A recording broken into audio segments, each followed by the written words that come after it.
What's up YouTube? Matt N2NFG here at Ham Radio Tech, coming to you with a tutorial on a ham radio dual power Juicebox.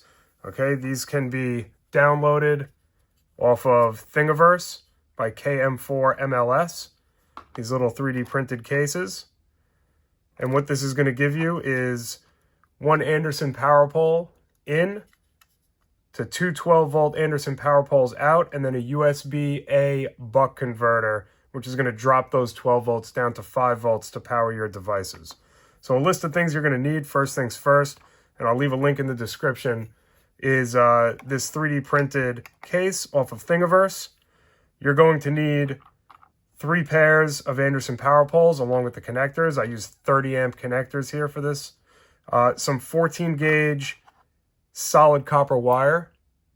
Solid copper I found was much easier to work with within these cases. They have very limited space. All right, some standard 18 to 22 gauge. This is just silicone insulated tinned copper wire. A USB buck converter, all right, and these can be purchased off of Amazon. They're usually about 10 to 12 bucks for a 4-pack. And I will leave a link in the description for that.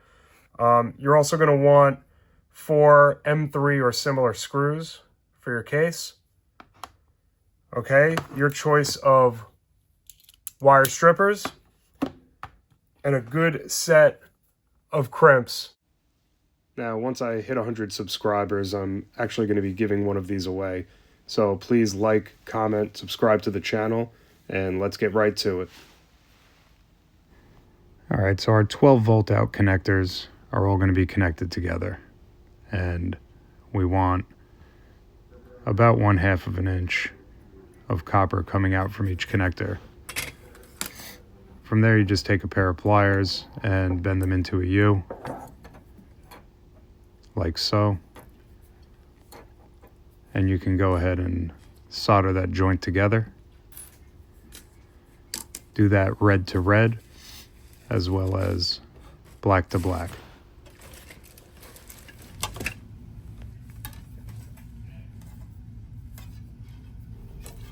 All right, you'll notice here when I insert the copper into my power pole connector that I have a little bit of copper actually protruding through. You don't want that. I had to snip that off because if it's not flush, the connector will not seat inside of the housing of the power pole.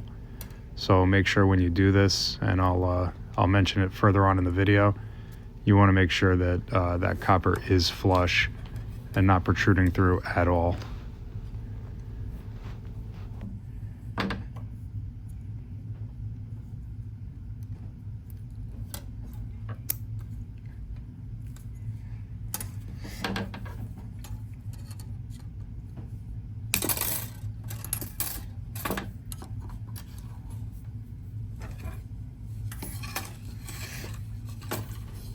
All right, so from here you can take whatever tape measure you prefer. I actually use this wooden elementary school type ruler just to measure just shy of a 1/2 inch there.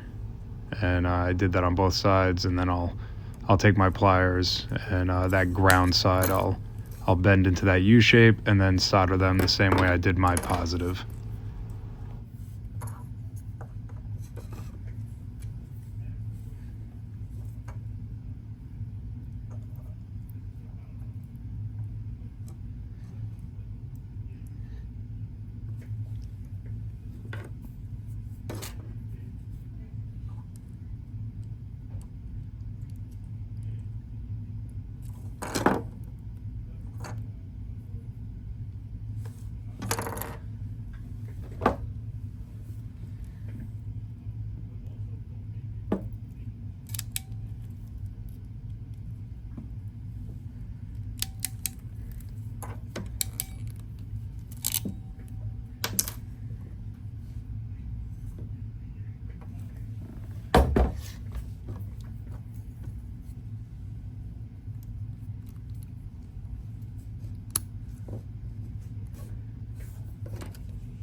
All right, after you bend the copper If it ends up being a little bit long, you can just take your snips and snip it a little bit shorter to make sure it's not bulging on either side too much.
So once you've completed this step, you can go ahead and test fit it into that 3D printed case. And we'll start on the other side, which will be our 12 volt Anderson power pole input. And we'll basically use the case with the 2 power poles inserted to act as a guide for how long the straight tails should be on those additional 2 connectors.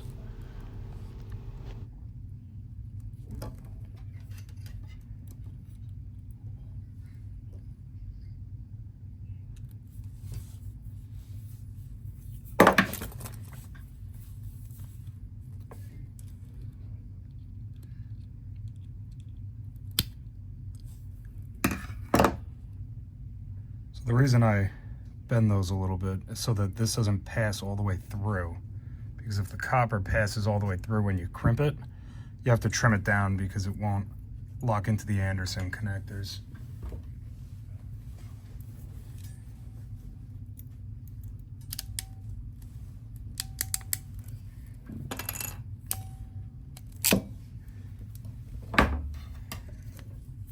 So you want to make sure that solid copper is just flush. Okay.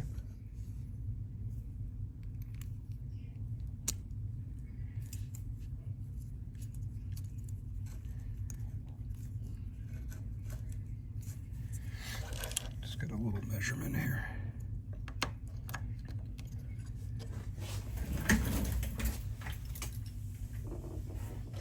And just gonna eyeball this.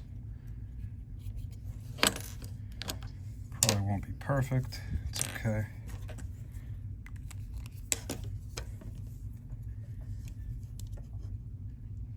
Just don't make it too short. It's obviously, if you don't bridge that gap, you have to pull the connector and kind of start over. All right. Just gonna trim it a bit.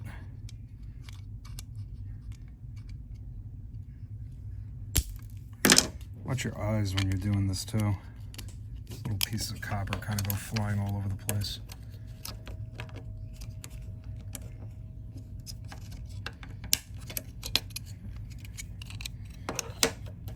Just gonna take a little bit more.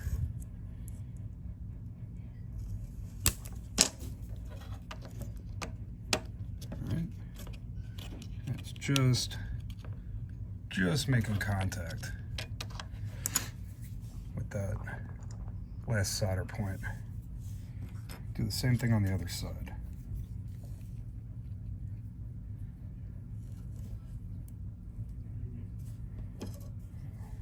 Just grab whatever you got, give that a little bend.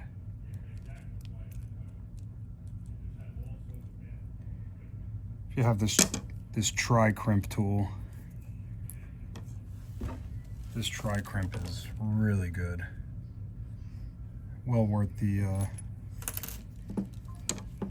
30 or 40 bucks.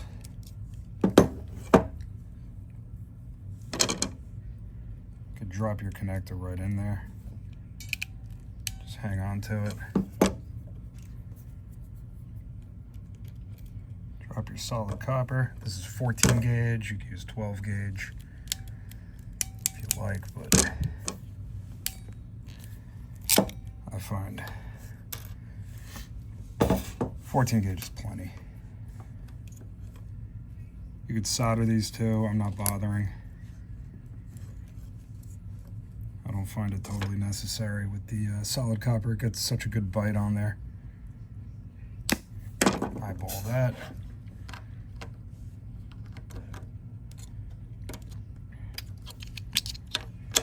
Little bit long. A little bit long.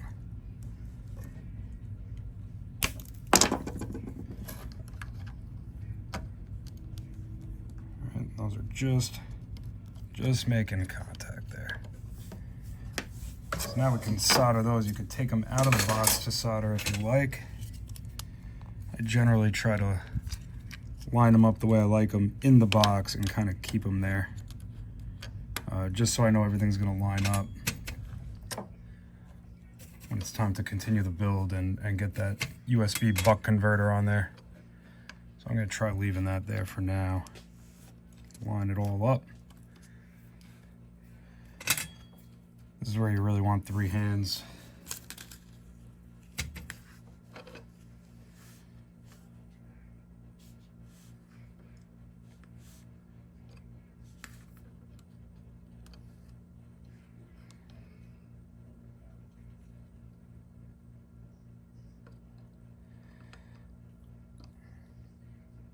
Flow some solder in there.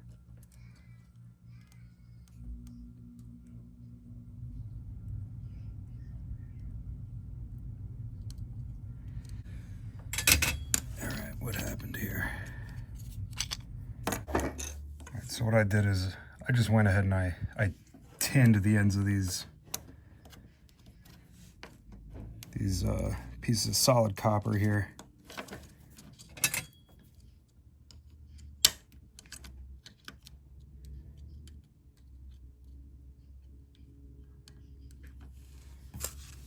And again, you got to be careful because not a lot of room to work in here.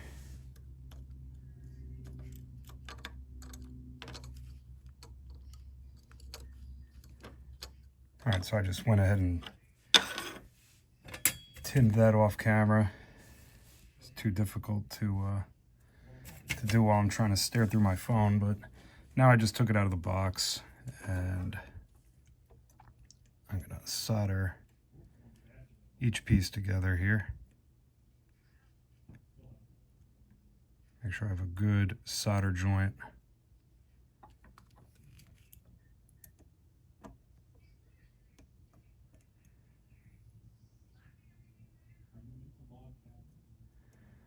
Takes a little bit of time because it is solid copper, so you have to really heat it up and then really let it cool down a bit. Do the same thing on my ground side.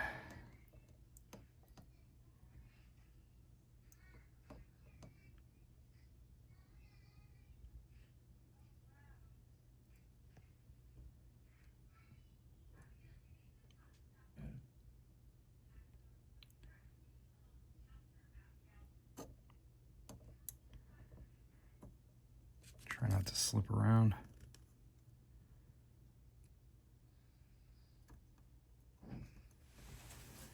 Not pretty, but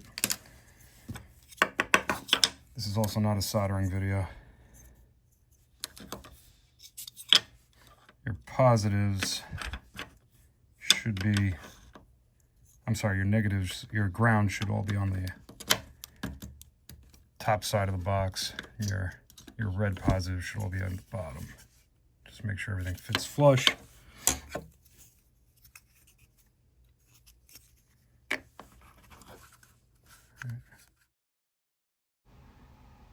So at this point, we're ready to take our USB buck converter, which again is going to step down that 12 volts to 5 volts and make sure it fits properly inside of that case. I just repurposed a connector I didn't need that had some 22 gauge tin copper wire, and we're going to use both that positive and negative wire. The buck converter will give you that plus and minus, so just make sure the red goes to the plus and the black obviously goes to the minus, the ground side. You can use anything from really 18 to 22 gauge for this. This happens to be 22 gauge and it worked perfectly fine. One thing to be careful of is, the length of your wires. If you look on Thingiverse, they used a very short positive wire, and it was soldered actually to the underside of the buck converter, and it was just ran straight to the positive side of the power poles. I found that soldering this on the other side, basically where all your components are, was a little bit better, just to leave that wire longer and bend it around so that I had a little bit of play so I could work with it when I was inserting it back into the case.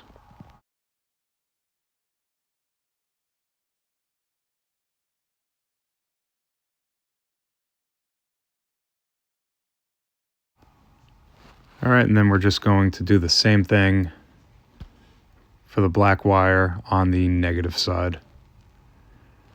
One thing to note, when you're soldering these in, you really want to flow the solder through the hole in the PCB.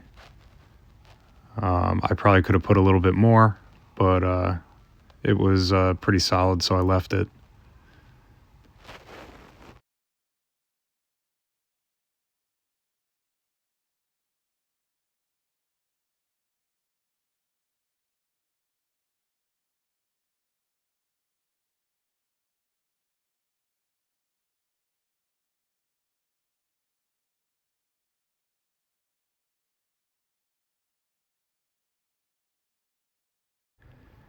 So from here, you're just going to cut each wire to length.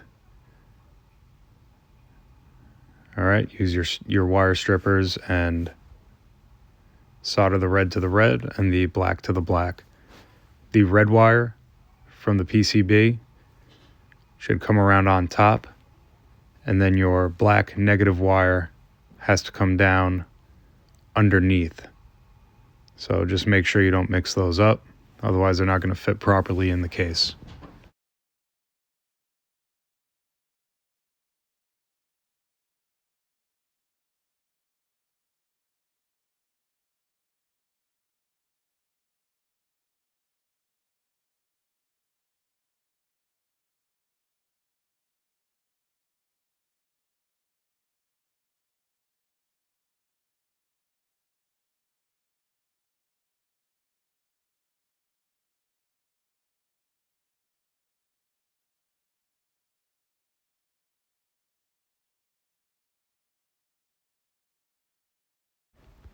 All right, so this is the correct orientation of how it's going to go into the case. So just do a mock-up of that before you insert it, and make sure your wire lengths are good and that you're going to have plenty of room to maneuver those around once it's time to assemble.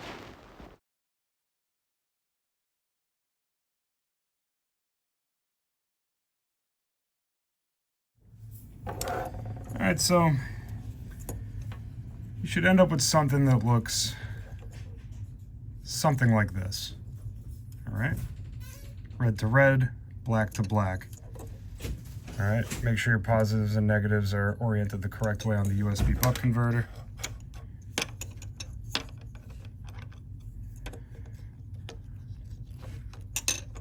And black on top.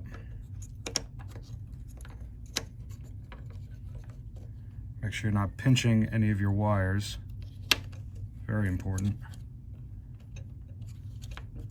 All right, there's a little bit of space there. Not much.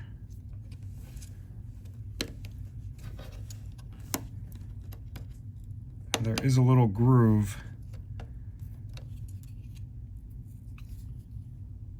in the bottom of your 3D printed case here.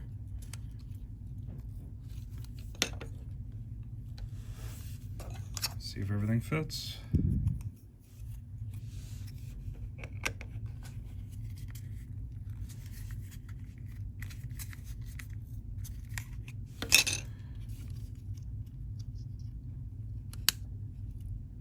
There we go.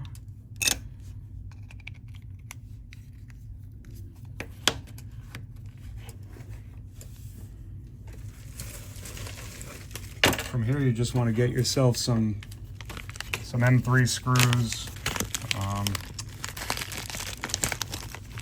I went with these stainless guys because felt like the black on silver looked a little better.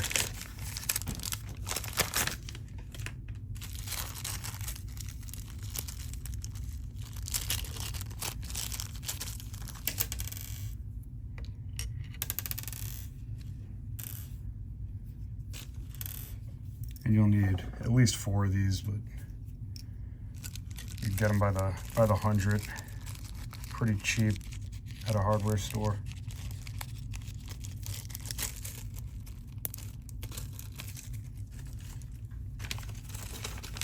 All right, let's put it together, plug it in, see if it works. All right, guys, we're back. We're in the mobile ham shack. I have my Juicebox fully assembled.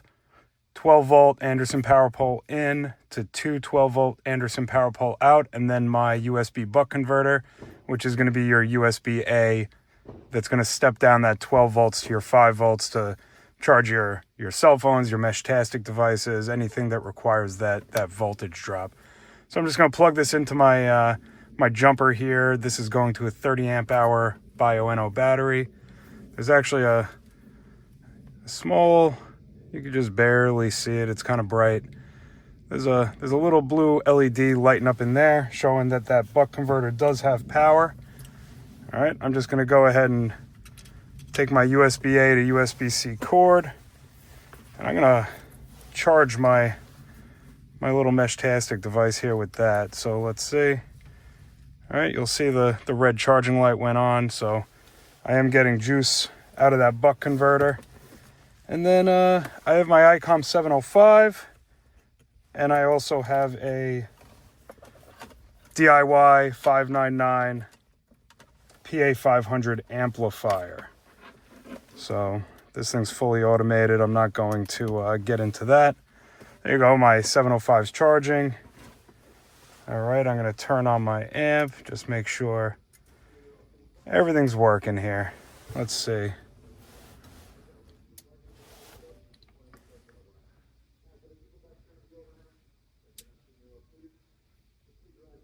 Very good. All right, I'm getting power because I can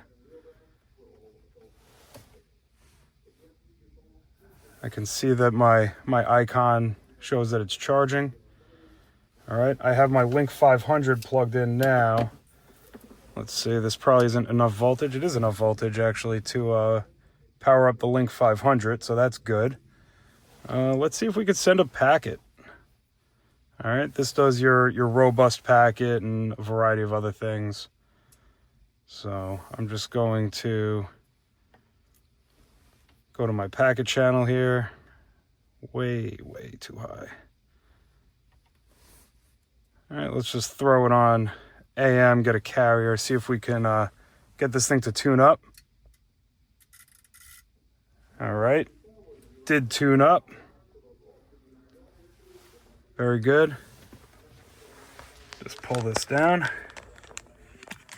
right, so I've got my Juicebox all plugged in. I have my Link 500 set up. I'm just gonna quickly see if I could send a packet out over a robust packet. I'm just gonna use WinLink. Bands are a little on and off today, but I'm gonna go ahead and open a robust packet WinLink session. All right, it initialized, start, and I'm gonna start transmitting that packet out, and we'll see if I could reach this station. All right, and I am getting a response back. So there we go. I've connected to November 9, Sierra Echo October. All right, guys, so this pretty much wraps up the tutorial of the Juicebox build from KM4 MLS. Leave me a comment. I'll be giving one of these away, and please consider subscribing and dropping me a like. 73.